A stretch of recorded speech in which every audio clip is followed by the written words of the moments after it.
안녕하세요. 조은찬 전도사입니다. 1월 24일 월요일 함께 보실 큐티 본문 말씀은 요한복음 7장 14절에서 18절까지의 말씀입니다. 제가 봉독해 드리겠습니다.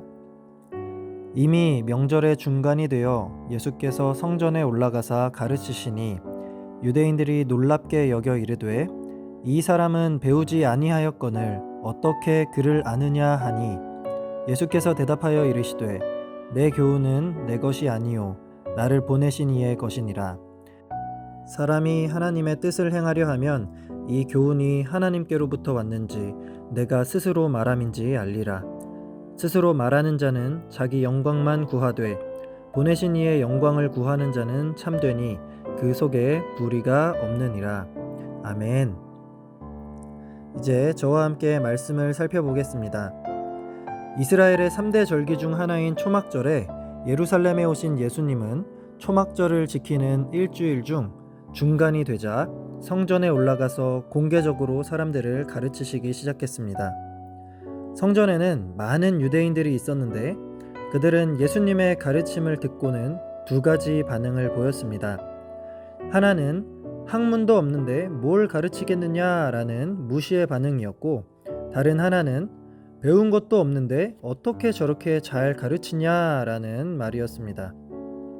어떤 반응이었던 건 간에 이들이 이렇게 말한 그 중심에는 예수님의 가르침을 부정하는 마음들로 가득했습니다.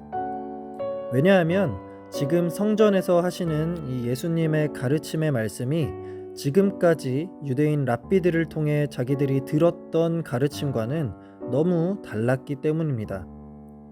이에 대해 예수님은 16절에서 이렇게 대답하십니다. 예수께서 대답하여 이르시되 내 교훈은 내 것이 아니요 나를 보내신 이의 것이니라. 예수님은 나의 가르침은 이 세상의 것이나 내 머릿속에서 나온 것이 아니라 나를 보내신 이의 것이다. 즉, 사람들은 자기가 경험한 내용이나 배운 것들을 가르치지만 예수님은 하나님 아버지로부터 나온 진리의 말씀을 가르치고 계시다는 것을 선포하고 계신 겁니다. 그리고 이어지는 내용에서 예수님은 당신께서 가르친 내용을 깨닫기 위한 가르침을 주십니다. 먼저 17절 말씀입니다. 예수님은 17절에서 사람이 하나님의 뜻을 행하려 하면 이 교훈이 하나님께로부터 왔는지 내가 스스로 말함인지 알리라 라고 말씀하십니다. 하나님의 말씀을 깨닫기 위해서는 먼저 하나님의 뜻을 행하라는 말씀입니다. 예수님이 이 가르침을 주신 이유는 당시 유대인들이 하나님의 뜻을 행하며 살지는 않았기 때문입니다. 그래서 그들은 당연히 하나님의 말씀을 제대로 깨닫지 못하고 있었고, 그것으로 인해 지금 자기들 눈앞에 자기들이 그토록 고대하던 메시아 예수님이 오셔서 말씀을 전하고 있음에도 불구하고 그 말씀조차 지금 거부하고 있었던 것이죠. 우리 역시 하나님의 말씀인 성경을 제대로 이해하기 위해서는 먼저 하나님께서 가르치시는 뜻대로 우리 삶을 살아갈 필요가 있습니다. 성경은 많이 읽고 입으로는 온갖 거룩한 모습은 다 말하는데 정작 삶에서 하나님이 원하시는 사람의 모습이 나오지 않는다면 우리 역시도 과거 율법만 잘 지키면서 하나님의 뜻을 외면했던 저 유대인들과 다를 바 없는 겁니다. 이어지는 18절에서 예수님은 두 번째 가르침을 주십니다.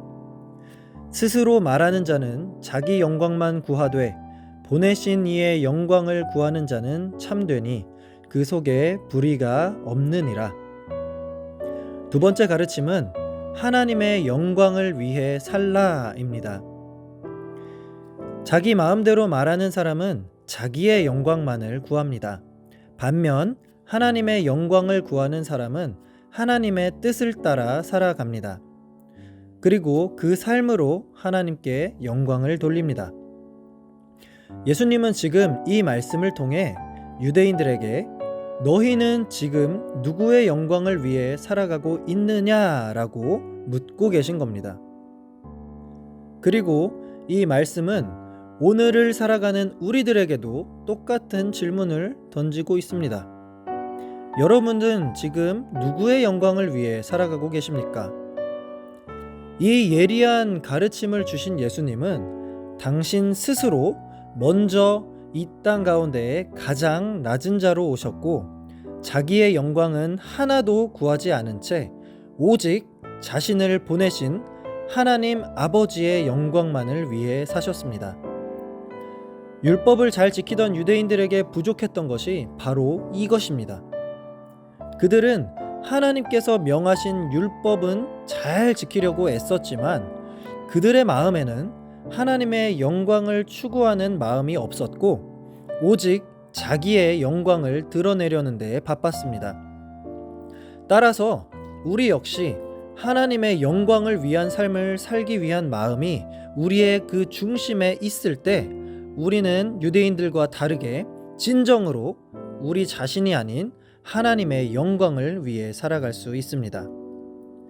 웨스트민스터 소요리 문답 1문답의 내용처럼 우리의 삶의 이유와 목적은 오직 하나님을 영화롭게 하며 영원토록 하나님만을 즐거워하는 것입니다. 이것을 기억하시기 바랍니다. 그리고 더 나아가 예수님께서 스스로 그렇게 살아가심으로써 우리에게 가장 확실한 롤 모델이 되어주셨다라는 사실을 우리가 꼭 기억합시다. 우리 모두 오늘의 이 말씀을 자기 마음에 꼭 품고 예수님을 본받아 하나님의 뜻대로 행하며 우리의 삶을 하나님의 영광으로 올려드리는 저와 여러분들 되시기를 간절히 소망합니다. 이 시간 함께 기도하실 때 오늘 말씀처럼 내 삶을 하나님의 영광을 위해 드리는 거룩한 삶으로 살게 하소서라고 함께 기도하시면서 각자의 기도 제목으로 간절히 하나님께 나아가겠습니다. 기도하시겠습니다.